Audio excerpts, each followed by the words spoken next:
What's most important to me, I think, is how we treat one another, and then what, as a leader, what's been entrusted to my care and our care. So what does that mean to me is it's an opportunity for me to choose greed or to choose care and consideration. And early on in my career, I saw where I had a real good example of being in a company where people were engaged, they were rallied around, and I saw how fast that you could energize people and grow an organization. In that organization, though, I also saw that I was able to see through it. It was somewhat manipulative, and I thought to myself, what if we took the good from that? Meaning that you had people rallying around an organization, but what if you actually started to really take care and consideration for them as a human being, just not an employee? And would that work? And so, one of the things that I did, I say we did, I've got a partner, is we opened up a small office and we practiced all the good that we saw from the organization we left, and we didn't take any of the bad, obviously, that we perceived as bad, but we amped it up a little bit, and just with small nuances in terms of, what's my start time? Well, we all need to have start times, but what's good for you? And this was so unorthodox that, what do you mean what's good for me? Do you have anything specific? Yeah, I've got kids I've got to drop off. I can make it at 8. Was that stress you?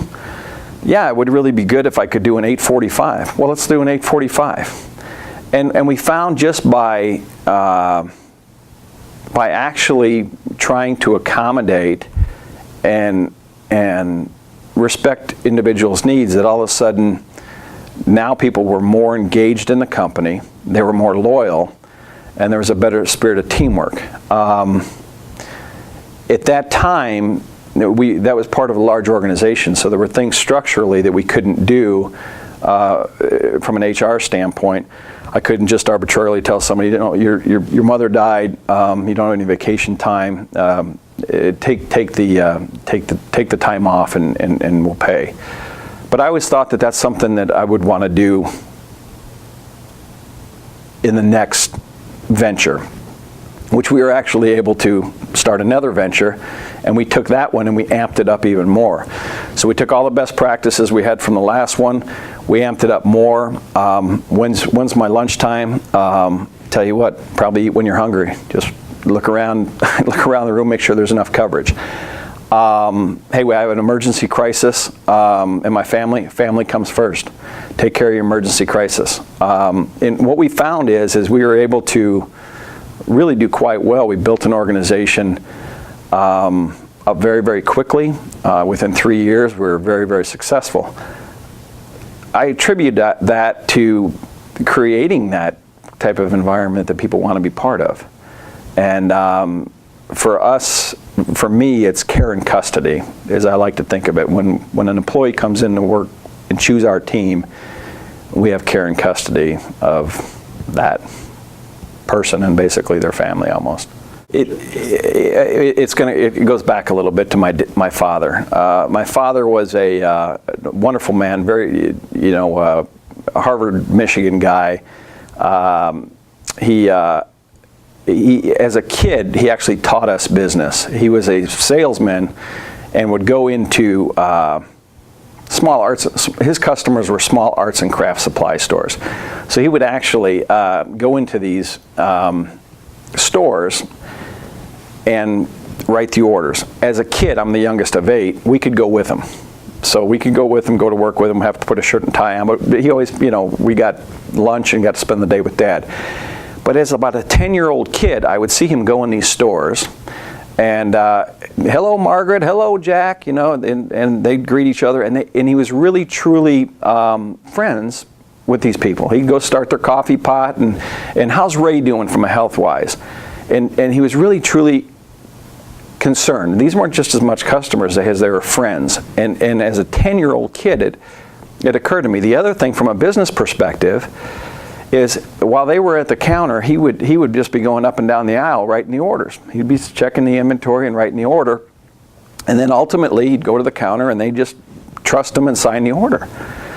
And at about 12 years old, I remember being in the car with him, and I said, I just figured something out. And he said, what's that? He said, they buy whatever you tell them to buy. And he said, yeah, but with that comes a great deal of pressure. And I said, what do you mean? He said, when we go to the counter and they have something at the counter and they say, Jack, this didn't work.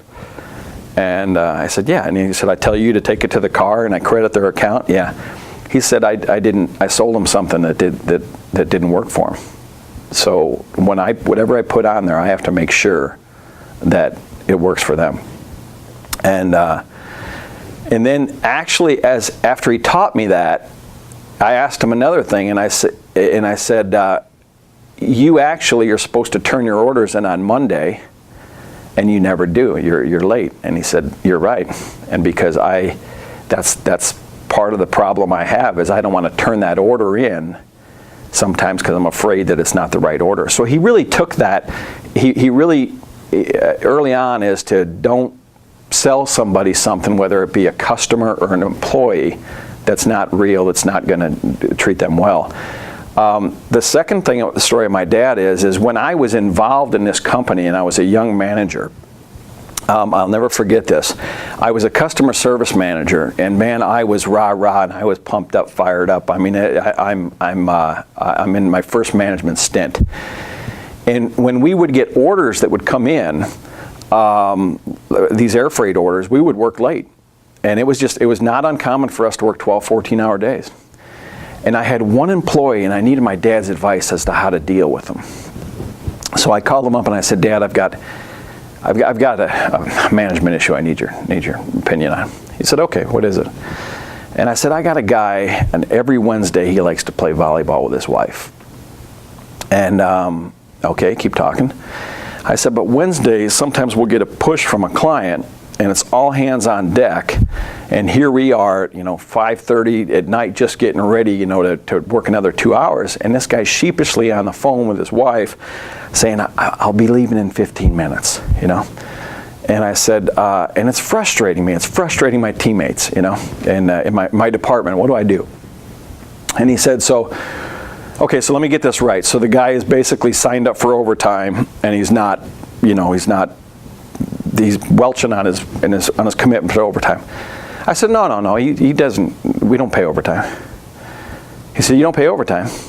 And I said, no. We classify him. There's this way you classify him, and you don't have to. I think he's a afternoon supervisor or something, so he's a salary guy. So does he know that, does the start time, what does the start time affect that? Because Wednesdays no, start time's 8 o'clock. He said, so basically this guy hasn't made a commitment, and he's just choosing to spend more time with his family. I said, yeah. And he said, what the hell's the matter with you? And that was my light bulb moment for, wow, I didn't care about him. I didn't care about his wife. And I was so engaged in rallying around this company that I looked at my own life, and I had neglected my own family. And it was probably from that point on that I began to understand that no, it doesn't have to be this way.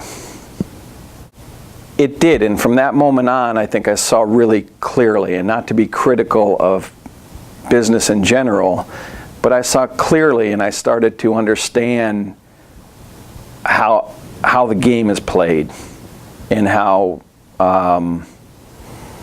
there is what I now term as an absence of love. So in our company today, we work with a lot of companies that have very high turnover. And I think a lot of the problems that we have in business are an absence of love. And well, then what is love? Well, it's care and consideration for the employee. Well, we even put, in mantras and things like that, customer first. Well, then you're actually saying that your employees aren't first, so, yeah. So would you say that customers are family, employees are family, customers pay the bills, you treat them well, but your employees are like family? Yeah, absolutely. And when you do this, to the point you made earlier, is it the right thing? It's absolutely the right thing to do, but it makes wild sense. So, an example that I'll share that we did in our last one is when we were able to work it on steroids. We built a company, two of us. We started it in 2008, the worst time you could start it. And we said, no, we're just going to treat, our mantra is when somebody comes to work for us, after they worked for us for a period of time, if somebody like yourself comes in and says, how do you like working for Tim Hines? If the answer isn't, this is the absolute best place I've ever worked in my life, they treat me so much better than I've ever been treated in my life, we fail, okay? If the answer is, yeah, it's okay, no, they do pretty good, it's a pretty good place, then we totally fail. So we want to take this on steroids to the point as to we want to do things for our employees that nobody else does. Now granted, we have the same issues that anybody else has. We can only pay X amount of wage, but it's not, 9 out of 10 times in my opinion, it's not wage. It's how they're treated, how they're respected. Do you care about their personal and professional growth? And is that just rhetoric, or are you actually coaching them? When we coach people individually, one of our things is, what's your long-term goals? And it's okay for your long-term goals not to be us. Which is, what? But yeah, it's okay for it not to be us. Well, I always wanted to be a cop. Okay, good. Actually, how can we help you get there? So we're not going to fire you. Like, this is so silly. We're not going to fire you and walk you out the door because you're a disloyal person and you're not going to stay with the company. We want quite the opposite. We want to keep you on the team. You're going to be a great productive employee. But how can we help you, whether we network, whether it's through our network or whatever, or allow you time to take classes in the evening, to reach that goal. And that's to the level that we've taken it, and we want to continue to take it. Will you actually choose to not have a relationship with someone or a company that's so out of alignment? Yes. So the last company that we had was purchased by a very large investor that the core mission was to grow it, spin it, and sell it. The management team that came in, and now at this point, now we're just part of a division. Management came in. It was the style of management, right, that you would expect to see in that type of environment. The philanthropic work that we were doing, the charity work, we allowed our employees to just leave and go work at the nursing home for half a day, and we'll pay. All that stuff was gone. People thought I was crazy because I had a pretty good, very, very nice contract with a golden parachute, and we basically just cut the cord on the parachute and walked away without a job. And built our next organization. So yeah, I can't, after that experience that I learned early on, I can't be part of it. And it's not, the money's not it. It's not about the money. So, and you can't do it, and the argument for the people that might be soft is they're like, well, you could have done it in that organization. You can't do it in that organization. Unless it's the DNA of the very, very top person, you absolutely can't. It's too far away from mainstream. And actually, if you get not that far away from mainstream, but you can argue from a board level that in an S Corp or C Corp, your fiduciary responsibility is to the shareholder, Tim, and I don't think by you taking and letting Sue go to this nursing home on Thursdays for a half a day, that's counterintuitive. Because when we started with two of us in 2008, we basically grew the company to $30 million in under 3.5 years. And it wasn't two of us that did it. By the time we were done, we had team members. We had 35 team members, And we constantly had people coming in our office saying, this guy's talented, he wants to be part of this, okay? So if you dare to create this type of environment, this is so unorthodox, and you'll find talent will come to you that doesn't want to play in the old game. So I think not only is it the right thing to do, but it's a brilliant move. I do think that a lot of the problems that we have in business, if you root down to it, are an absence of love, and culture at the top. And the only thing I would share is it was interesting, the event yesterday when somebody asked, how do I deal with people that are bullying, right, in my company, is, well, why would we have a bully in the company? That's not who we are, right? So not only, well, how do we stop it? How did it even start?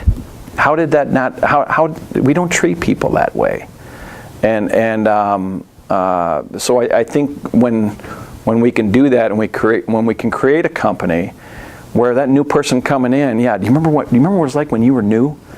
Yeah, remember how inept you felt and everything? Yeah, that's the way that person's going to feel. Your job in life is to make them feel warm and comfortable, and not judge them. And when you create, I think when you create that culture, it's going to be a good one for you.